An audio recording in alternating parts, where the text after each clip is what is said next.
हा बजेट भारताचा नाही तर बिहारच्या निवडणुका नजरेपुढे ठेवून बिहारसाठी आणलेला बजेट असं वाटतं. म्हणजे भारताचा बजेट बिहारसाठी समर्पित अशी या बजेटची संकल्पना मांडता येईल. मुळात 2-3 गोष्टी महत्वाच्या आहेत की या देशामध्ये ज्याप्रमाणे शेतकऱ्यांच्या ज्या परिस्थिती आहेत त्यावर कुठेही ठोस तरतूद, बेरोजगारांच्या संदर्भात, रोजगार निर्मितीच्या संदर्भात कुठलीही ठोस तरतूद या बजेटमध्ये अजिबात दिसून येत नाही. शेतकऱ्यांना दिलासा द्यावा, पीक विम्यामध्ये काही बदल करावा, त्या पीक विमा कवच वाढवावा, अशा प्रकारची कुठेही या ठिकाणी या बजेटमध्ये सुविधा दिसली.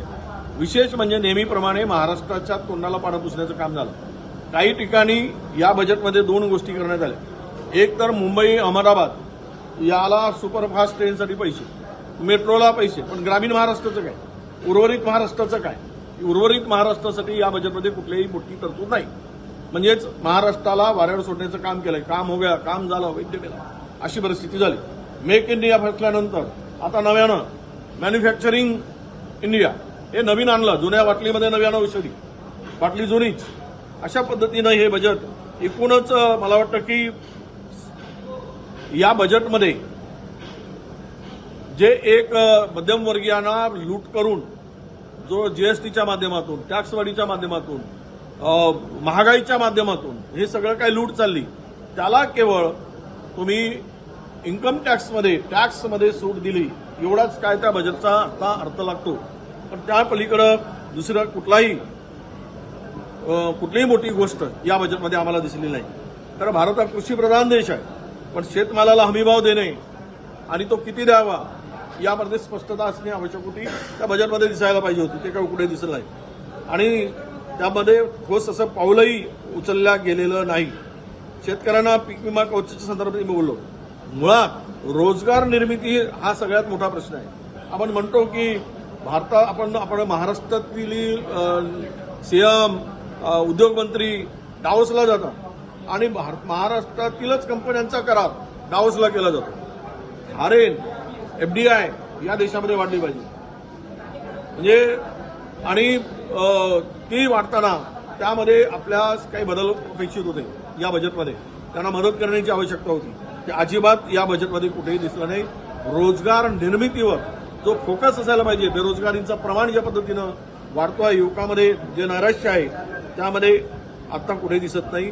फक्त आणि फक्त बिहारसाठी घोषणांचा पाऊस.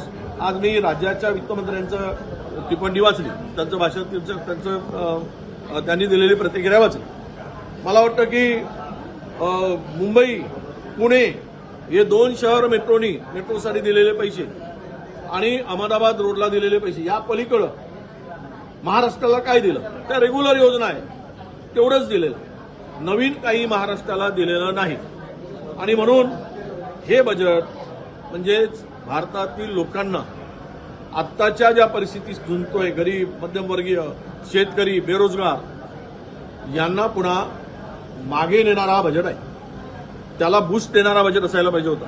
पुढचे 4 वर्ष आज या बजेटमध्ये जर दिसलं असतं तर 4 वर्षामध्ये त्याचे रिझल्ट आले असते पुढच्या, आणि लोकांना त्याचा नक्की फायदा झाला असता.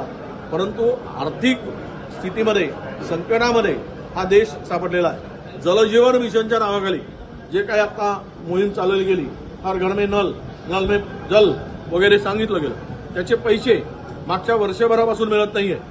आणि नव्यानं पुन्हा 28 पर्यंत हा प्रोग्राम वाढवण्याचं त्याचं दाखवलं.